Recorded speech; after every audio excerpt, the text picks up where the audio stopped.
सभी जीवन शक्तियों को मेरा सादर प्रणाम। आज हम एक प्रश्न का उत्तर खोजने जा रहे हैं और आज का जो प्रश्न है वो है कि हमें सबसे अधिक प्रेम किससे करना चाहिए। इस प्रश्न का बहुत ही सरल उत्तर है, बहुत ही एक सेंटेंस में उत्तर है कि हमें प्रकृति और अपने आसपास की प्राकृतिक चीजों से सबसे ज्यादा प्रेम करना चाहिए। लेकिन दोस्तों, हमारे मन में तुरंत एक प्रश्न उठता है, हम अपने जीवन साथी से ज्यादा प्रकृति से प्रेम क्यों करें? जो लाइफ पार्टनर होता है उससे ज्यादा हम प्रकृति से क्यों प्रेम करें? आइए इस बात के वैज्ञानिक कारण को समझते हैं। सबसे पहले हमें प्रेम की परिभाषा को जानना होगा। इस बात को समझने के लिए सबसे पहले प्रेम की परिभाषा क्या होती है इसको जानना होगा।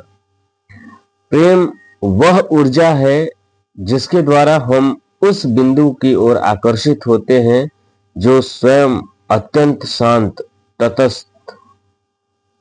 तटस्थ और स्थिर रहते हुए एक उच्च ऊर्जा क्षेत्र बनाता है। वह बिंदु इतनी शांति और तटस्थता में होता है कि उसके आसपास की ऊर्जाएं उसकी ओर खींची चली आती है।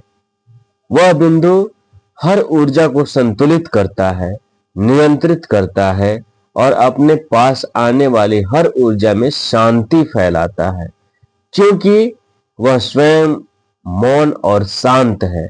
इसलिए उच्च सक्रिय ऊर्जा भी उसकी ओर खींचकर अपनी सक्रियता खो देती है और शांत होने लगती है। यही कारण है कि शांत और तटस्थ बिंदु के चारों ओर उच्च ऊर्जा क्षेत्र बनता है। इतना ये प्रेम का परिभाषा है।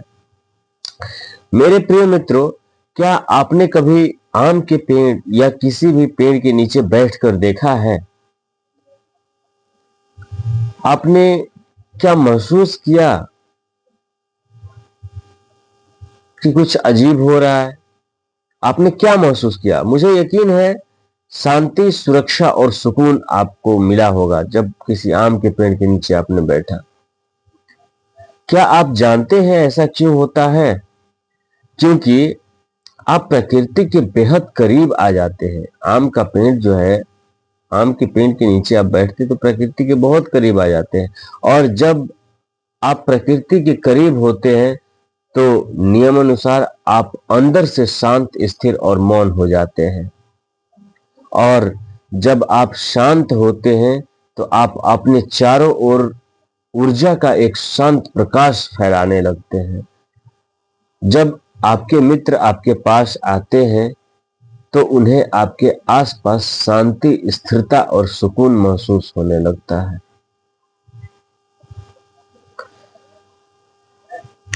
आपकी उपस्थिति ही वातावरण को शांत बना देती है और उसी क्षण आप स्वयं प्रेम बन जाते हैं। वह प्रेम जो अत्यंत शांत है, उच्च ऊर्जा क्षेत्र से घिरा है और अपनी ओर लोगों को खींचता है।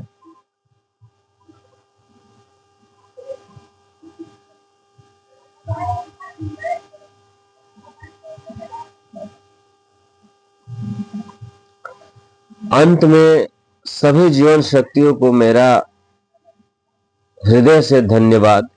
मैं धन्य महसूस करता हूं कि आप सब इस सडन एनलाइटनमेंट की यात्रा में मेरे साथ हैं। ईश्वर करे आप सबका विश्वास सत्य और सही कर्म में और बढ़े। तो आज हमने सीखा कि हमें प्रेम किस चीज से करनी चाहिए। हमें प्रेम प्रकृति से करनी चाहिए और जब हम प्रकृति से प्रेम करेंगे तो प्रकृति भी हमें प्रेम करेगी, वापस करेगी। ओम शांति शांति शांति। ओम।